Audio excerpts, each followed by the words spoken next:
Kita baca Al-Fatihah ni 17 kali sehari minimum.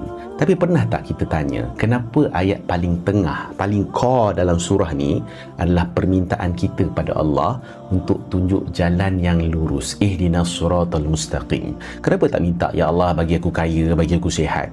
Sebab manusia paling besar masalah dia daripada dulu sampai sekarang bukan material, bukan duit. Masalah utama kita ni adalah loss.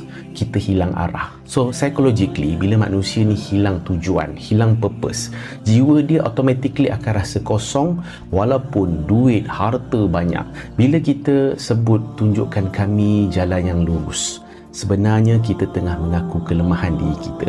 Kita mengaku dekat Allah, ya Allah, aku tak pandai, aku confused, aku banyak pilihan sampai aku pening. Tolonglah guide aku, ya Allah.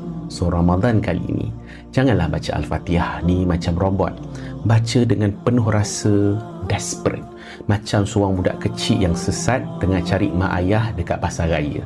Sebab tak guna kita ni jalan laju, tapi sebenarnya kita sedang berlari ke arah yang salah. Biar jalan nampak sama, asalkan hati kita kekal sabar. Biar langkah rasa perlahan, asalkan tujuannya adalah Tuhan.